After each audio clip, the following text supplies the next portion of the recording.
नमस्कार, जय हिंद मित्रों। कैसे हैं आप सभी लोग? कमेंट करके ज़रूर बताइएगा। इटावा स्टडी पॉइंट में आप सभी का एक बार फिर से हार्दिक स्वागत है।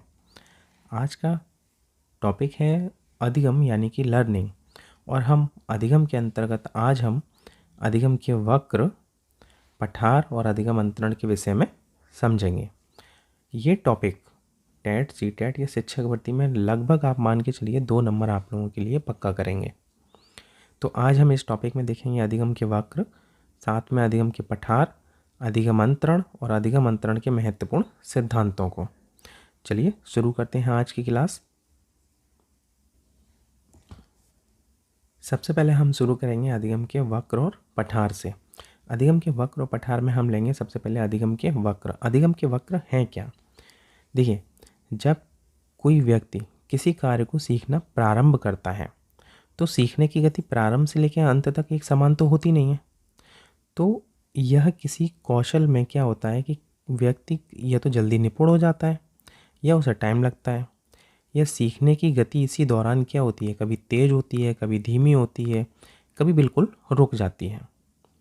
यदि सीखने की इस गति को अगर हम एक ग्राफ पेपर पर अंकित करें तो सीखने का एक वक्र सीखने की उन्नति और अवनति को प्रदर्शित करेगा।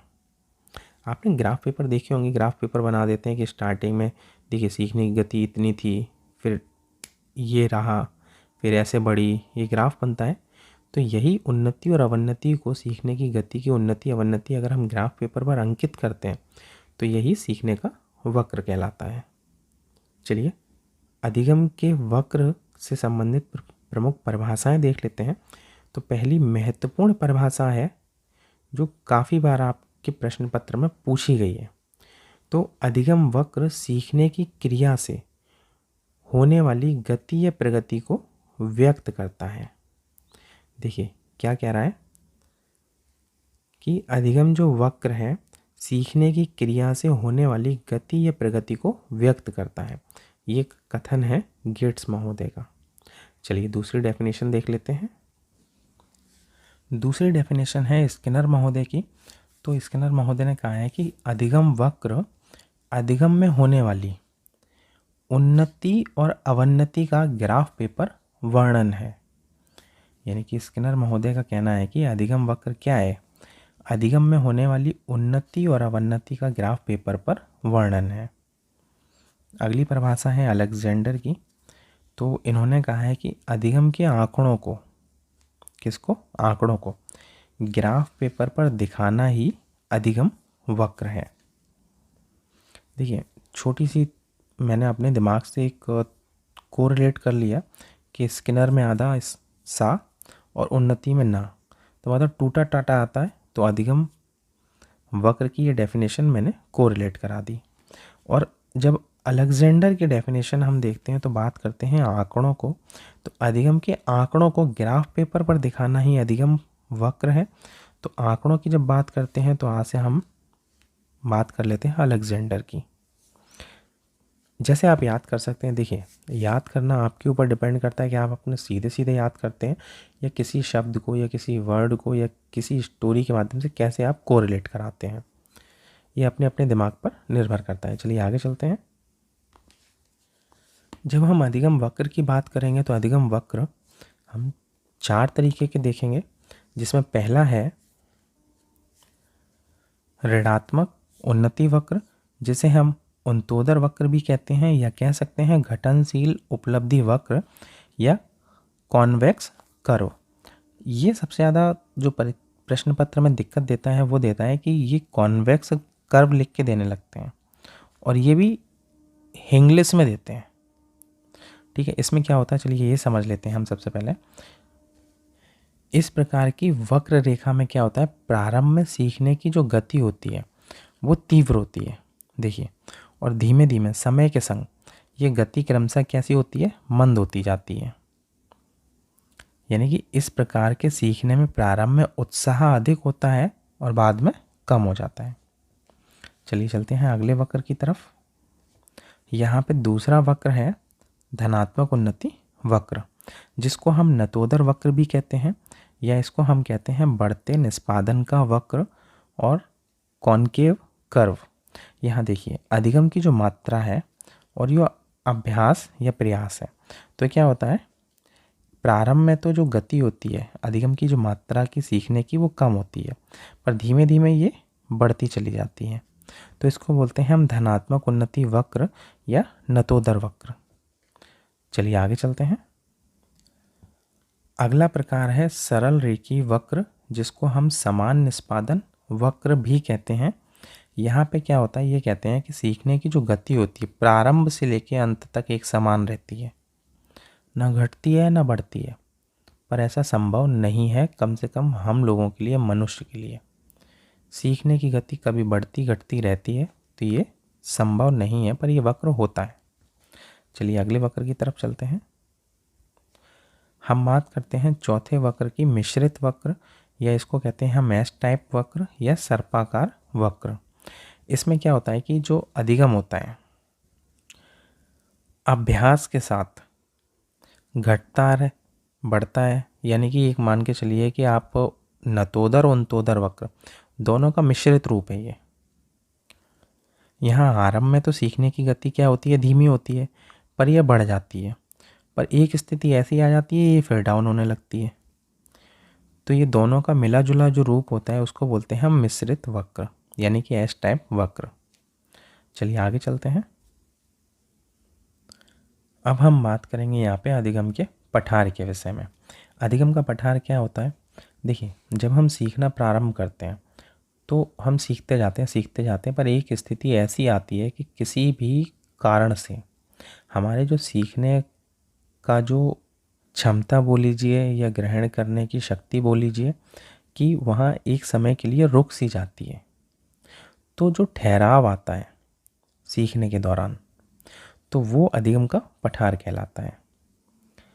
और अगर किताबी शब्दों में बात करें तो कह सकते हैं कि अधिगम वक्र में कभी कभी ये देखा जाता है कि अधिगम वक्र का कुछ भाग अत्यंत कम उन्नति को प्रदर्शित करता है, या कह सकते हैं कि नगण्य उन्नति को प्रदर्शित करने वाले इस प्रकार के जो भाग को अधिगम के पठार कहते हैं। देखिए सोरेनसन महोदय के शब्दों में देख लीजिए क्या कहा है। तो सोरेनसन महोदय ने कहा है, पठार कुछ दिनों, कुछ हफ्तों या कुछ महीनों के लिए बन सकता है। किसका पठार? अधिगम का पठार। अगला जो डेफिनेशन है रेक्स एवं नाइट की है, तो उन्होंने कहा है कि पठार तब बनता है जब व्यक्ति सीखने की एक अवस्था में पहुंचकर वहां से दूसरी अवस्था में प्रवेश करता है। अब मैंने इन दोनों परिभाषाओं को कैसे याद किया, मैं अपना बता देता हूँ कि देखिए सोरेनसन में है सन, और सन के ऊपर क्या डिपेंड करता है, दिन, है ना, दिन, दिन से हफ्ते, हफ्तों से महीने, यानी कि वो डेफिनेशन जिसमें हम दिन, हफ्ते या महीने देखेंगे वो डेफिनेशन हमारी सोरेनसन महोदय ने दी है। दूसरी डेफिनेशन रेक्स और नाइट की, यहाँ पे हम क्या कोरिलेट किया मैंने कि ये कहते हैं कि पठार तब बनता है जब व्यक्ति सीखने की एक अवस्था में पहुंचकर दूसरी अवस्था में प्रवेश करता है। तो भैया नाइट में क्या होता है, 12 बजे के आसपास ये जो दिन होता है, एक तारीख होती है, 12 बजे के बाद दूसरी अवस्था या दूसरे दिन में चली जाती है। तो कब? नाइट में। तो नाइट की जो डेफिनेशन है तो वो क्या है कि एक अवस्था में पहुंचकर दूसरी अवस्था में प्रवेश करता है। तो ये डेफिनेशन हो गई रेक्स एवं नाइट की। यहाँ पे हम देखते हैं एक महत्वपूर्ण डेफिनेशन रॉस महोदय की। रॉस महोदय क्या कहते हैं, सीखने की प्रक्रिया की एक प्रमुख विशेषता है पठार। यह उस अवधि को प्रदर्शित करते हैं या बताते हैं जब सीखने की प्रक्रिया में कोई उन्नति नहीं होती। तो रॉस महोदय की डेफिनेशन से आप पठार के विषय में संपूर्ण जानकारी ले सकते हैं। देखिए सीखने की प्रक्रिया की प्रमुख विशेषता है पठार। यह उस अवधि को बताते हैं जब सीखने की प्रक्रिया में कोई भी उन्नति नहीं होती है। चलिए आगे चलते हैं। आप नोट करिए ये दो बिंदुओं को कि पठार के विषय में पठार अधिगम में रुकावट को दिखाता है, ना कि समाप्ति को। मतलब पठार जो आया है, रुकावट आई है, क्या है कि एक ठहराव है कुछ पल के लिए। जैसे कि सोरेनसन महोदय ने कहा था कुछ दिनों के लिए, कुछ हफ्तों के लिए, कुछ महीनों के लिए। तो ये मात्र एक ठहराव है, ना कि समाप्ति। अधिगम चलेगा अपना। और दूसरा जो नोट है वो करिए, पठार अधिगम का अवरुद्ध वर्धन है, यानी कि मात्र कह सकते हैं लौट के ठहराव ही है। चलिए आगे चलते हैं। अब हम बात करेंगे अधिगम अंतरण के विषय में। अधिगम अंतरण है क्या? देखिए, पूर्व ज्ञान के आधार पर नए ज्ञान को सीखना अधिगम अंतरण कहलाता है। या अगर हम बोलें कि अधिगम अंतरण या सीखने के अंतरण को सबसे पहले तो हम कहते हैं प्रशिक्षण अंतरण भी कहते हैं, या प्रशिक्षण स्थानांतरण भी कहते हैं, यानी कि ट्रांसफ़र ऑफ ट्रेनिंग भी कहा जाता है। तो होता क्या है अधिगम अंतरण, कि किसी विषय, कार्य अथवा परिस्थिति में अगर हमने कोई भी ज्ञान का अर्जन किया है और वो हम किसी अन्य विषय में, ज्ञान में या परिस्थिति में प्रयोग में ला रहे हैं, तो यही हमारा अधिगम अंतरण कहलाता है। ठीक है, यानी कि कौल सैनिक महोदय ने एक डेफिनेशन दी है, वो देखिए स्थानांतरण के विषय में, कि पहली परिस्थिति में प्राप्त ज्ञान, कुशलता, आदतों का या अभियोगिताओं का या अन्य क्रियाओं का दूसरी परिस्थिति में प्रयोग कर रहे हैं, तो वो स्थानांतरण है, अधिगम का अंतरण है। डेफिनेशन एक बार फिर से देखिए। स्थानांतरण पहली परिस्थितियों में प्राप्त ज्ञान, कुशलता, आदतों, अभियोगिताओं या अन्य क्रियाओं का दूसरी परिस्थिति में प्रयोग करना है। यह है डेफिनेशन कौल सैनिक महोदय की। हम यहाँ पे बात करेंगे अधिगम अंतरण या स्थानांतरण के प्रकार के विषय में। तो पहला आता है यहाँ पे धनात्मक अंतरण। इसमें क्या होता है कि सीखने में पूर्व ज्ञान के आधार पर अगर हमें नए कार्य पर अगर हमें सकारात्मक प्रभाव पड़ रहा है, तो हम बोलते हैं ये धनात्मक अंतरण है।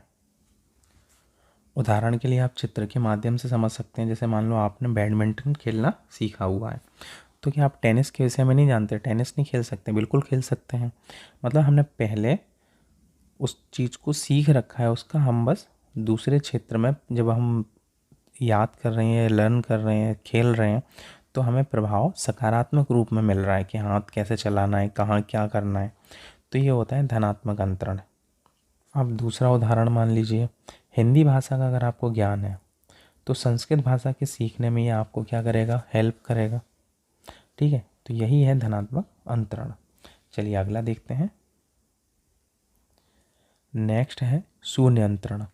जब किसी कार्य को करने की योग्यता अथवा ज्ञान का अन्य कार्य को करने की योग्यता पर कोई भी प्रभाव नहीं पड़ता, तो वहाँ हम कहते हैं शून्य अंतरण। यानी कि आपने पहले क्या सीख रखा है, उसका नए क्षेत्र में सीखने में कोई भी प्रभाव नहीं पड़े, तो वो है शून्य अंतरण। अगला है ऋणात्मक अंतरण। यानी कि ऋणात्मक अंतरण को हम निषेधात्मक अंतरण भी कहते हैं। जब पूर्व में अर्जित ज्ञान, ठीक है ना, नवीन ज्ञान को अर्जित करने में बाधक बन जाए, तो वहाँ हम बोलते हैं ऋणात्मक अंतरण।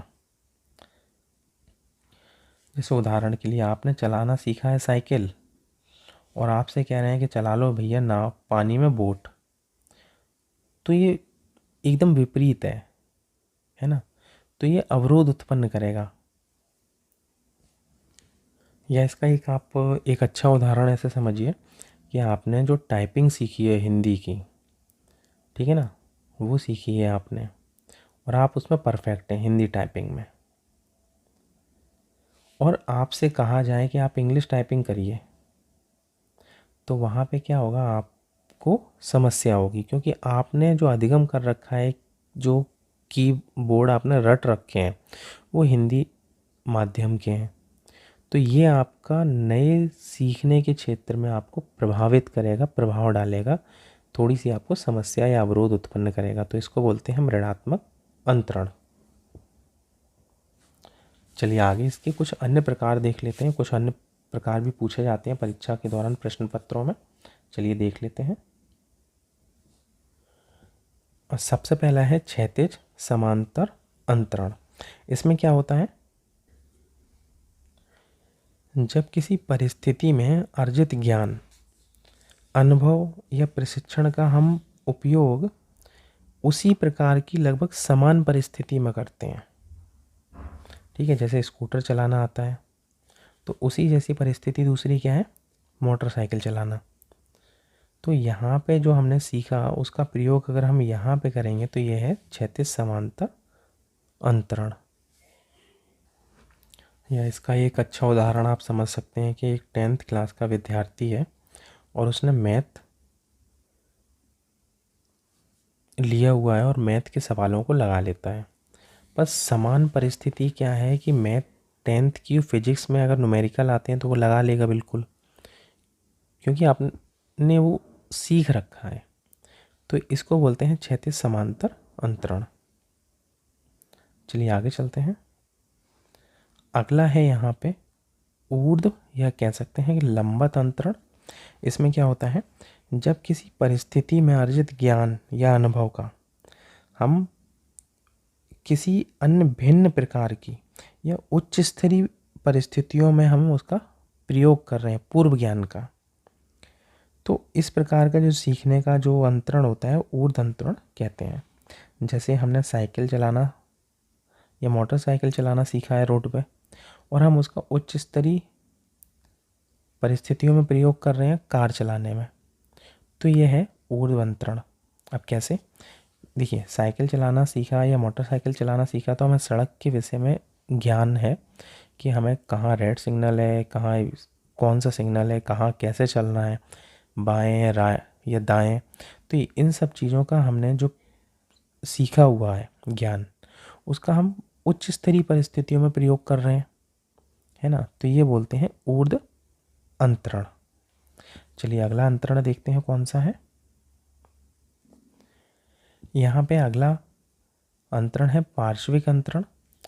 इम्पोर्टेंट मान के चलिए आप इसको, कि एक अंग द्वारा अर्जित कार्यकुशलता उसी अंग में रहे परंतु क्षेत्र दूसरा और वहाँ पे इसको दिखाई दे जाए। जैसे उदाहरण के लिए आप समझिए, जल्दी समझ जाएंगे कि आप राइट हैंडेड हैं और आपकी जो हैंड राइटिंग है हिंदी में बहुत अच्छी है, ठीक है ना। तो आपने क्या किया है, प्रैक्टिस की है लिखने की, है ना। जब प्रैक्टिस की है लिखने की तो ऐसा हो सकता है कि आपकी हैंड राइटिंग हिंदी विषय में अच्छी हो, इंग्लिश विषय में अच्छी ना हो, या संस्कृत में अच्छी ना हो, बिल्कुल अच्छी होगी।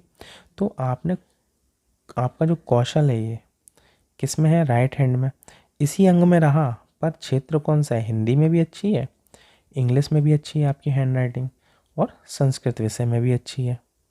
तो ये तब कहा जाता है, देखिए एक अंग द्वारा अर्जित कार्य कुशलता उसी अंग में परंतु दूसरे क्षेत्र में दिखाई देती है, तो यहाँ होता है पार्श्विक अंतरण। चलिए आगे चलते हैं। यहाँ बात करेंगे हम द्विपार्श्विक अंतरण की। इसमें क्या होता है, शरीर के एक अंग का कौशल दूसरे भाग में स्थानांतरित हो जाता है, स्थानांतरण हो जाता है या चला जाता है, उसे कहते हैं हम द्विपार्श्विक अंतरण। अब ये पार्श्विक से कैसे भिन्न है, तो देखिए यहाँ पे क्या होता है कि आप मान लीजिए राइट हैंडेड है और आपने लिखना, खेलना, पढ़ना मतलब एक हाथ से राइट हैंड से सीख लिया, पर किसी कारणवश अगर आपके उस हाथ में चोट लग जाती है या आपसे कहा जाए कि उस हाथ का प्रयोग नहीं करना, तो दूसरे हाथ से वो काम नहीं कर सकते क्या, बिल्कुल कर सकते हैं। अगर आपने सब कुछ लिखना, खेलना सीख रखा है राइट हैंड से, तो समय आने पर क्या आप लेफ्ट हैंड से वो काम नहीं कर सकते, यही है द्विपार्श्विक अंतरण। चलिए आगे चलते हैं।